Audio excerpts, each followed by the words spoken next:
Hello, this is Eric of Not Bios, and welcome to my review of the Sony ZV-1. In this review, I'll be talking about many of the different settings, how to get there, how to set the settings, and many of the different issues. And of course, the issues of this camera are going to be seated throughout, and many of them can be actually solved with different accessories, which many I show. But next week, I'll be having a video on all different accessories for the Sony ZV-1, which many of them are actually useful to solve any issues you have. Not everything, but most of them actually. And I'll also be talking about this compared to the Panasonic G85 and Olympus M1 MKII. This very footage you see right now is filmed out of the Sony ZV-1. Now let's continue on. Huh. Impressive. Actually ducked of the scene and it's still tracking my eye.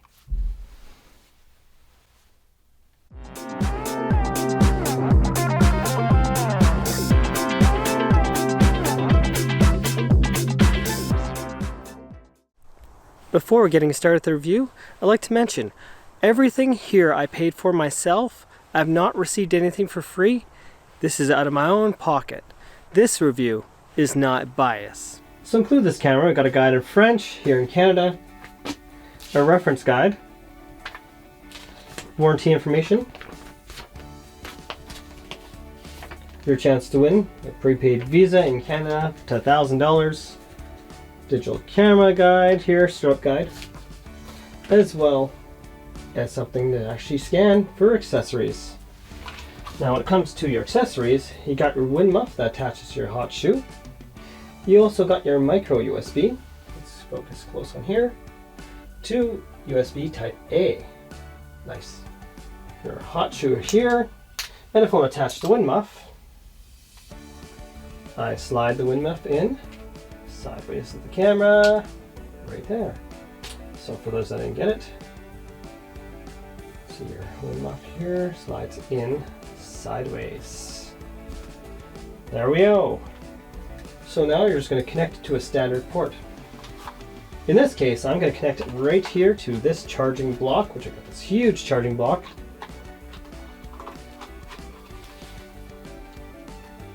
So now how do we know it's charging? Let's take off this wind muff. We've got a little light here. Let's see if we can see this light. And shut off the lights. And you can see that little charging light right here. You can either put the screen facing this way or inwards, which is a nice little touch that way. And I also notice right away you get fingerprints all over this thing, so darn easy. Right now I don't have the batteries inserted, but now let's show you this. So your tripod mount here is right where your battery compartment is, which makes it a real pain in the butt. I have an accessory that helps with that a little bit, so you at least can open it partially. But the nice part I found out is actually that you can transfer files directly through the USB cable that charges it as well. So now for the battery, if you insert the one way, it doesn't go in, it can partially stay there, but you can't close the door properly.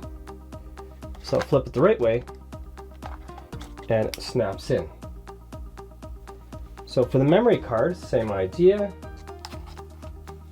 Let's get my memory card. So the one way is going to go in. So the one way doesn't want to go in at all. Put it the right way around. Snaps in and basically spring loads out. And the battery is the same idea. Locks in, push it over. Simple. And of course, one thing this camera has is some tricks up its sleeve. Off. On. So cool.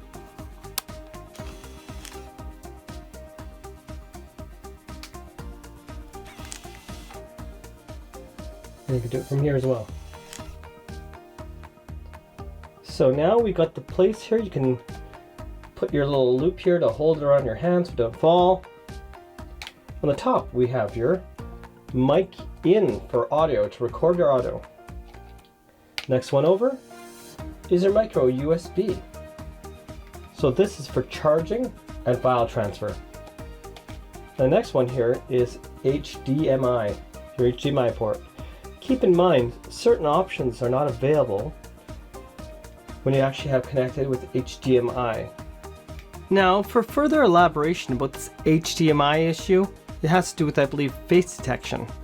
I don't actually have external monitors, so I can actually show you the situation of out to HDMI. Of course, one of the catches is you're going to lose internal recording and you have to record strictly to your output device. You'll have the instructions by Gerald and Donna on the link below here, or just over here above. Now let's continue on. Okay, so now we want to go through the menu. But before we do that, you can see the Sony's right side up right now. Pull this out and turn this around a little bit. So you can see how easy this flips the screen on us. A little too soon, because what if you're trying to do a difficult shot and you want to see what you're shooting at? Because there's no EVF, no electronic viewfinder on this. This is everything you use to see what you're actually viewing, is this screen here. And you can see it's right set up right now, but watch what happens when I flip that around. Some people might be annoyed by this simple oversight. Sony already has their branding on the front of the camera in big bold letters. There really was no need to put the branding on the back of the flippy screen. This doesn't bother me any, but the concern is, does it bother you? So we can see here you got JPEG, RAW and JPEG, and just simply RAW. Nothing done to it. Well, JPEG often will have different filters or whatever applied to your JPEG. The camera might decide to put more saturation, and you can change your settings, and that'll affect your JPEG quality, which is compressed. And of course, you can choose your quality of your JPEG. If you want a standard, fine, or extra fine as being your best, and your image size. Of course, large, medium, small, and there's VGA. That's interesting. Okay, so 1:1 is a square. 16:9 is your wide file format for your pictures, and so not so tall, but very wide. These are 16:9. 4:3 is like your old CRT screens, for those that know what the tube TV screens are shaped like. And 3:2 is going to be taller rather than wide, less wide. I like 4:3, but if you're doing, say, a landscape shot and you want to show the horizon across, the 16:9 is quite nice. And you can keep on scrolling through. You can see there's 1 of 9.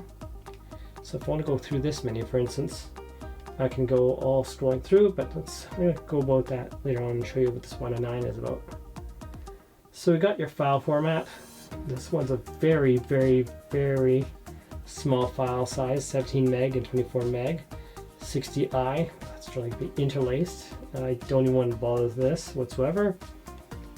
This is your 1080p. So your file size, the 50M, 25M, 25 meg, 50 meg kind of idea, and so forth. The P is your frame rate, 24 frames, 30, 30, 60, 60. And in my case, let's say you're going to render to 1080p. Generally, you're better off to go to 4K unless you're really going for those high frame rates. So if you, let's say you go to your 30 frame per second 4K, you can choose to zoom up on your photo without losing a bunch of quality. That's where on YouTube it can be advantageous. Say if I want to zoom up in this video right now, which I'm doing right now, because I'm recording 4K, and if I wouldn't render to 4K, I can actually take 1080p and zoom in right on it. Now this is high frame rate settings. Again, your file size right up here. Picture speed, okay, and let's see frame rate. So you can choose 240, 480, and 960. And of course, got all those other options, but let's go past this. What I want to do is keep on going through my menu. So 2 of 9. More settings out of here, movie mode. Tracking, autofocus. Okay, anyways, let's go through. We got all these different menus. Of course, the one fun thing is how many different options do you have on this darn thing. So we got many different things, but let's say if I want to go quickly through my menus rather than going 1, 2, 3, 4, 5, 6, 7, 8, 9, 10, 11, 12. Press the function, and I can scroll across. It's FN. I can scroll across each menu quickly here.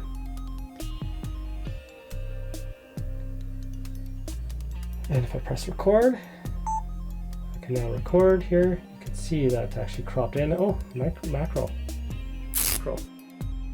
Interesting. Wow. I can't even tell you how close this up. This is really neat how close this is. Interesting. So your f-stop is your 1.8. At 1.8, that's the most light you get out of this camera. And of course that allows that blurry background. As I go close, you can see that. Now if I zoom in, that should lessen because you can see the f-stop raised. That means less light's coming through the camera.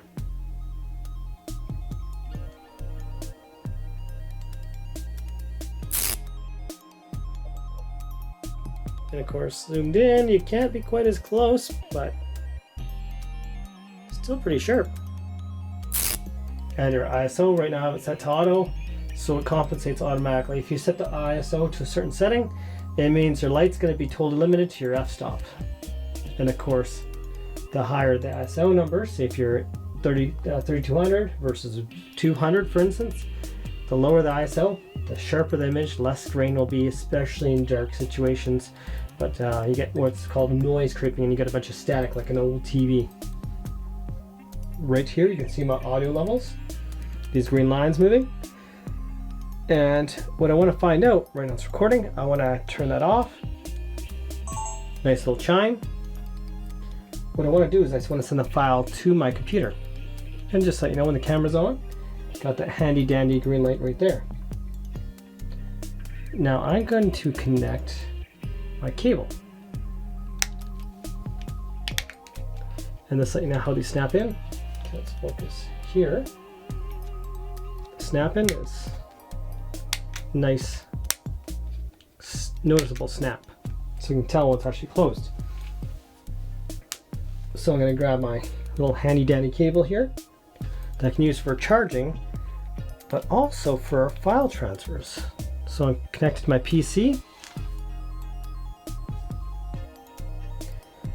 And it shows this image edge, but I want to go to mass storage.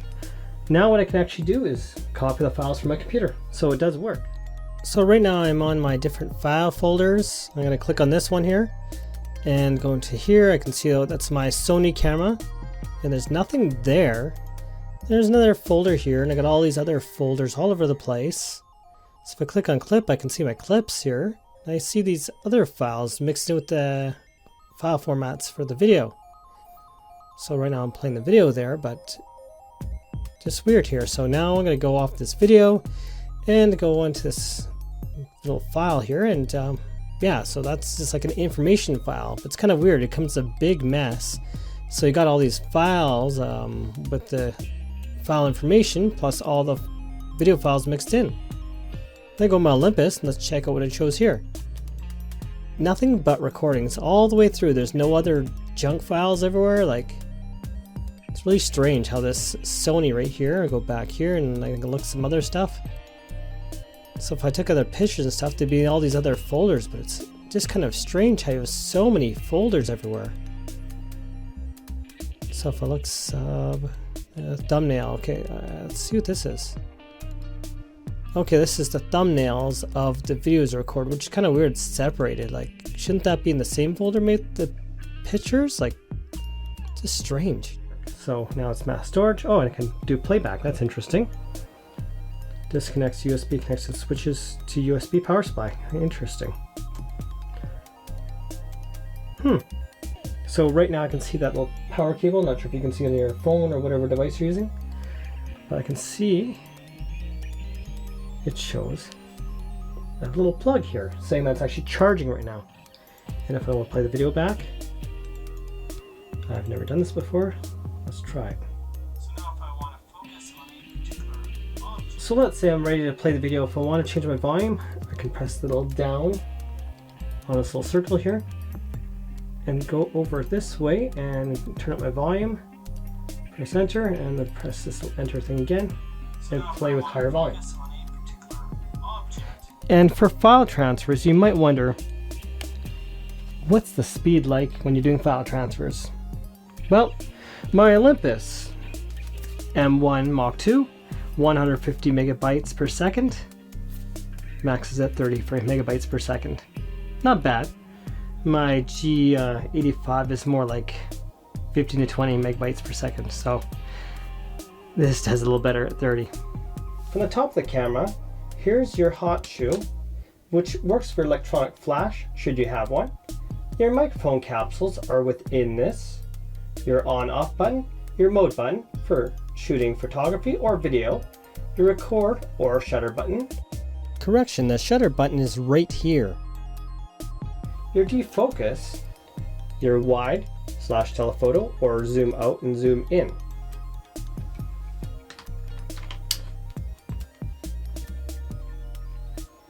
Now let's turn this on, and I'm going to press that mode button. So this right here is panoramic for switching pictures together, all together in sweeping horizontal. Scene selection, the type of scene, memory recall, high frame rate, this is your slow motion. This is your movie mode for recording videos, but right when you start your camera, it's an intelligent auto video. Intelligent auto for photography. Program auto. Aperture priority, just so you know, allows in the most light. Focus on the aperture, which gives you a blurry background. Shutter speed. And most photographers are going to use, of course, the manual. Because the main thing about the manual exposure is you can make your scene brighter, darker, and set basically everything manually to make what you want for photography, for your photos. One issue I had right off the bat is the camera wasn't set up for my use case. Because trying to do up close photography of objects where I'm trying to focus on it and have a background blurred, when I do aperture priority, touch tracking is not what you want. You'd want touch to focus, unless I was trying to track an animal or something. Right now I have the camera set to intelligent auto for video recording and have the sun directly in my face. I don't know how I'm coming through, but right now I want to do some photography tests. I have the audio connected to the video micro right now, the Rode Video Micro that is.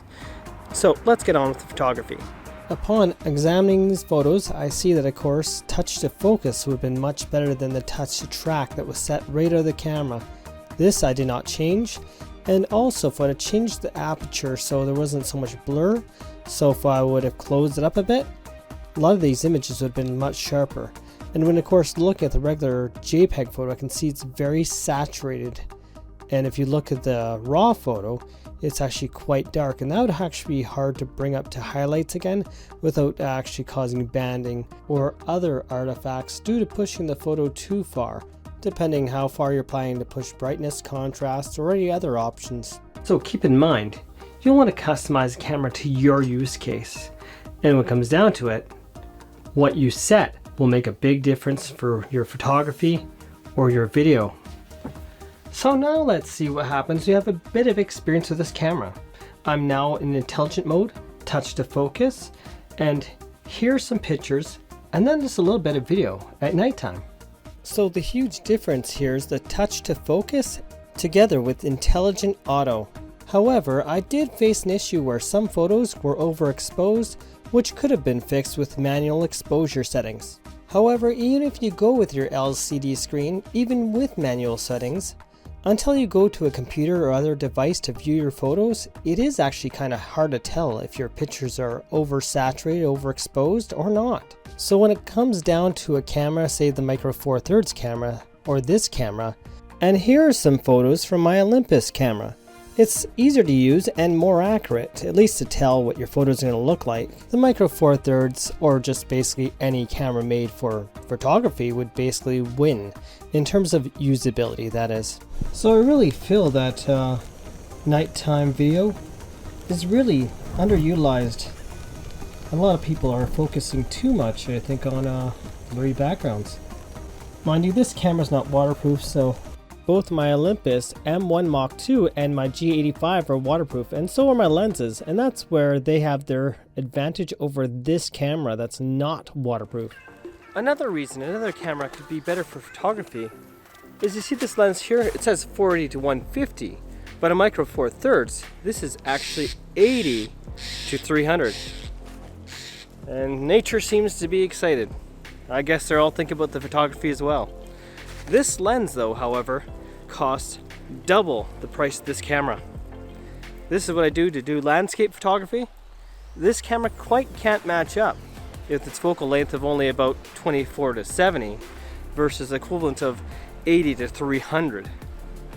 And to drive home the point that you don't need an expensive camera for photography, as expensive as this, I have some pictures you couldn't really capture with this camera. In fact, these pictures I'm going to show you here are with a Canon, old Canon camera, HS40 consumer grade over-the-counter 40 times zoom camera.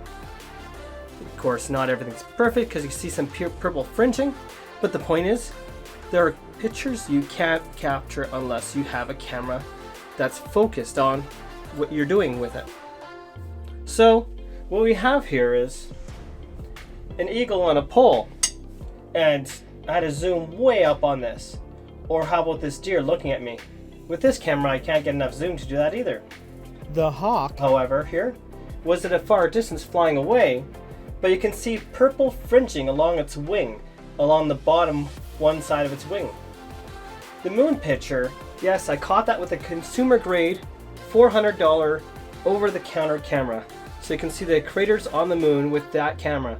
So all I had to do is set it to manual, adjust my shutter speed, aperture, just what I needed to do, and put it on a tripod, and I got that craters of the moon. And this other one with the bird, well, normally if I used this camera, the bird would have flew away a long time ago, but when you can zoom on it, the bird hardly even takes note of you.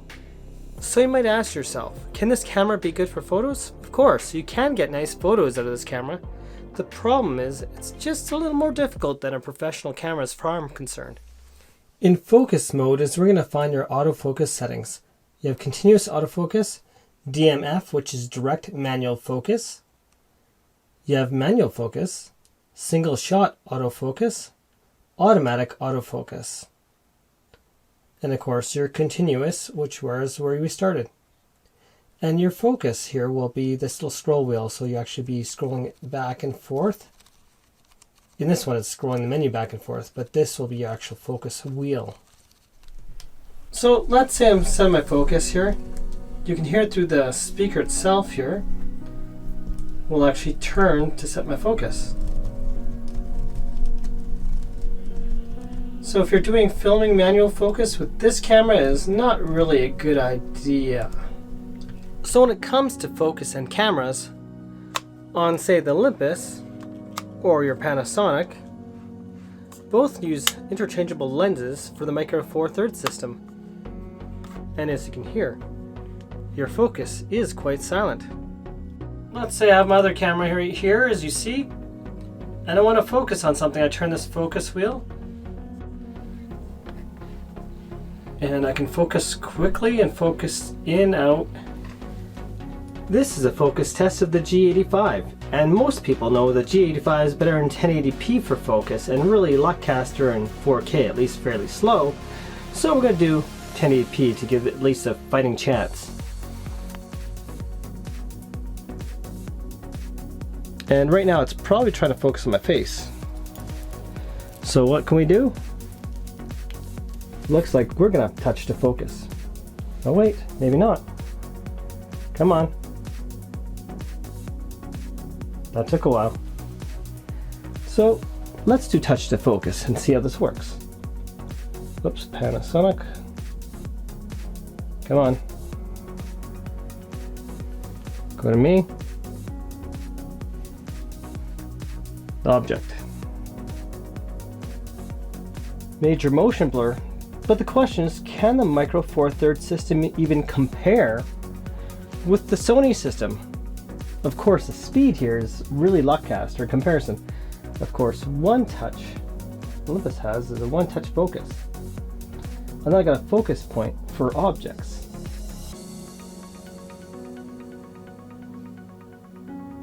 Now, if I want to put it closer to what I'm going to do with the Sony, I'm going to put an aperture of 1.2, and I'm going to switch this to, an aperture of 2.8.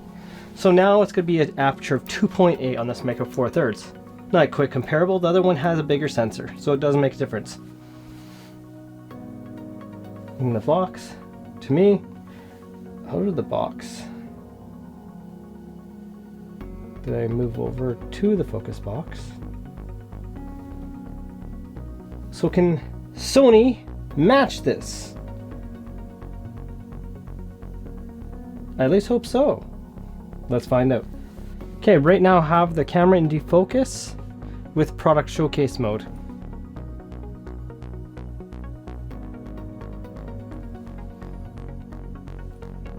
Which means it should focus on the product right away and take the focus off me right away. So product showcase with defocus on. So the idea is you can grab basically any object and make yourself blurry and focused. Okay, so let's start with a clear. I'm curious. Huh. Okay, now let's try defocused.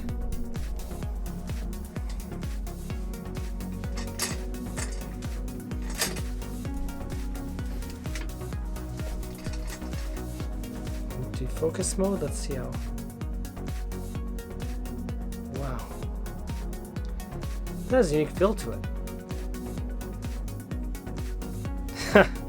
So fast. Sony, you did a pretty good job with this camera. I am quite impressed.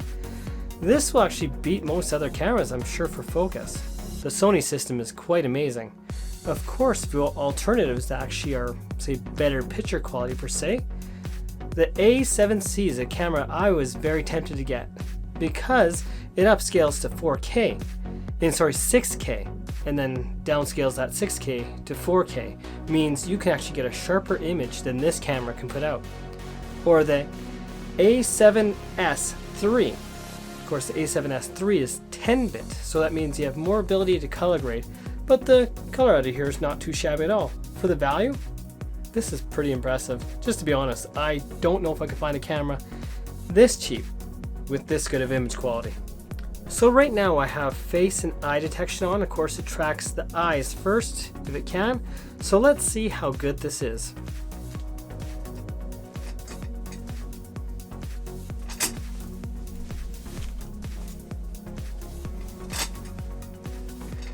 Now let's make this more difficult for the camera and use defocus mode.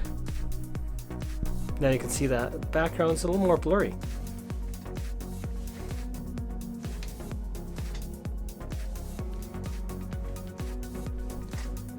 Should stay focused on, ooh, so if I go across. Interesting. Here's what I'm going to be using to do the slow motion, because without this, it's almost impossible. And this is one of the many accessories I'm going to be talking about in my accessory video, as well as many others I do not show whatsoever. So what does this do? Well, it allows me to do everything wirelessly. Anyways, when I get to the slow motion, I'm going to be pixel peeping, including on this 4K video, which means I'm going to be zooming up to see the quality zoomed in on this video. I'm going to do this very quickly and see how much I get.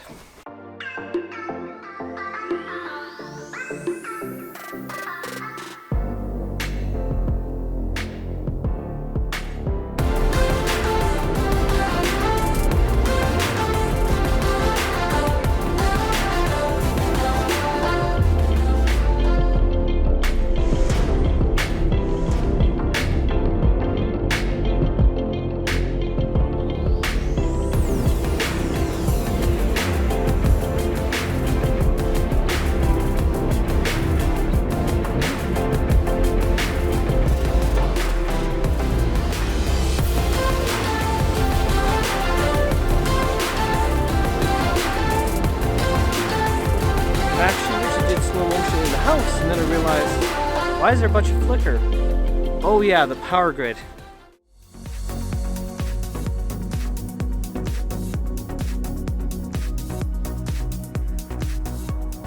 For slow motion video, how you set it is you go to menu, then you have to change your file format from 4K if you're in 4K to HD 1080p. If you're in 1080p, you're already there. Then you can choose the record settings, but you'll notice that 120p 100 megs is actually grayed out. So the higher the megs information, the better. And of course, higher frame rates allows you to slow it down. But let's choose, for fun of it, 60p 50 megabytes. Now we go to the menu. If we go to high frame rate, We can then choose that. We have to choose our exposure mode before we can do anything else. So of course this will allow you to focus manually, because when you're in high frame rate you can't set your focus. So I'm going to choose program auto for the fun of it, and that's what I recorded in. And now I click on menu again, and I click on the record settings, and I can go, now I can go to 120p 100 megabytes. And then I can choose my high frame rate I want to choose. Record setting, always choose highest megs. If you choose 60 frames per second, you can actually slow it down if your software allows it to say 30 frames per second at 240, and then you got 480 frames per second at higher quality. And of course, here's where you choose your frames per second. Now here's something that's kind of silly about the software. Let's say I go high frame rate and I choose my exposure setting, I press OK again, that's all good for focus and everything. Now if I go to click menu, it says invalid, so I literally have to go back to mode in order to click the menu button. Kind of convoluted, I'd say. So now it's time to see Steadyshot. What's the difference? And then a side-by-side of off versus active. This is filming with Steadyshot off, so no image stabilization. Let's test with it on. This is with standard Steadyshot on. By the way, I'm using the internal mic for recording. This is with active Steadyshot on. Of course, you'll see I'm cropped in from before, but I'm probably a lot smoother.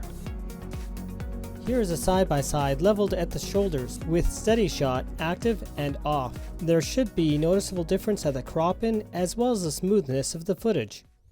Now we talked about Steadyshot, we talked about focus. But how about zooming normal and zooming fast? Well, let's get on to that.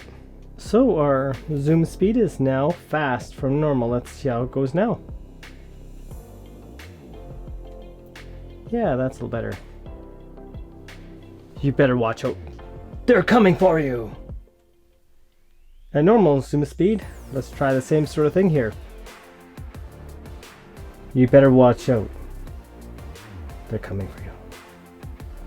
Very slowly. Very. They're taking the time. You're gonna get away. So the question is now, how is the color science out of each camera? How are the colors coming through? This is the Olympus M1 MKII. So how are the colors on the Panasonic G85? So now, how are the colors on the Sony ZV-1? So what are my thoughts on sound quality out of the camera? Of course, the microphone's always better than going through mic audio, but honestly, here's my thoughts on that. So one thing I've found so far using the Sony ZV-1 is the mic port is very hot, like it has a lot of pickup and gain in it. The nice part is you don't got that hissing which I have on the Olympus M1 MKII, which I don't want to go through because it sounds really horrid. You might hear in some other videos. On my Olympus M1 MKII, if I go above -4, which is less than halfway, you start to hear that sound in the video. In the case of the Sony, I turned this thing up 2/3 of the way up and I didn't hear sound in the video, so that's actually pretty darn good for a budget camera. I'm impressed. So you might have heard about the polarized lenses and blanking out the screen. Well, here's that, and also a little simple solution. Now to test the Sony ZV-1. It is completely blank until I turn the glasses halfway. It seems like the screen might be actually inverse to the other screens. Now, is there a way to fix this problem with sunglasses? Well, let's try this. This is nothing more than tempered glass. And our fix has been established. Tempered glass. Move, add, remove, add. So how do these other cameras fare with sunglasses? Well, right side up, our Olympus looks okay. Go sideways, well, you're not gonna wear sunglasses like that. and does gray out the screen. And how about our G85? Clear when you're facing upright. Again, darks out when you go sideways. Interesting. So for your ZV-1, Sony has a bunch of different software here you can actually use for editing, doing different things. And just to name a couple, Image Edge Webcam. So this allows you to use your camera as a webcam connected via USB to, say, your laptop or desktop computer. Nice. And Image Edge Desktop. So this is for your normal raw idea, like raw photos. So you can do some editing. But it also does pixel shift multi-shooting to actually increase your image quality with multi-shoots of the same object. Also, the nice thing you can do is create time-lapse movies using RAW or JPEG. So under scene selection, we have some interesting settings. We have portrait, sports action, macro, landscape, sunset, night scene, handheld twilight, night portrait, anti-motion blur, pet, gourmet, fireworks, and high sensitivity. Now if I go to the menu, I want to go to that P setting right here, Program Auto. Under Program Auto, we can now go to the menu, Creative Style. Your basic setting is standard. Then you have Vivid, Portrait, Landscape, Sunset, Black and White, and Sepia tones. I'll show you a few of these after. Now in Picture Profile, we have Picture Profile off by default, but we have 1, 2, 3, 4, 5, 6, 7, 8, 9, and 10. Now I'm going to show you some creative styles, and then I'm going to show you all the picture profiles. Now to test some color options. See what happens to the color profiles. This is just the standard one. Creative Style Vivid. Is it any more vivid? Creative Style Landscape.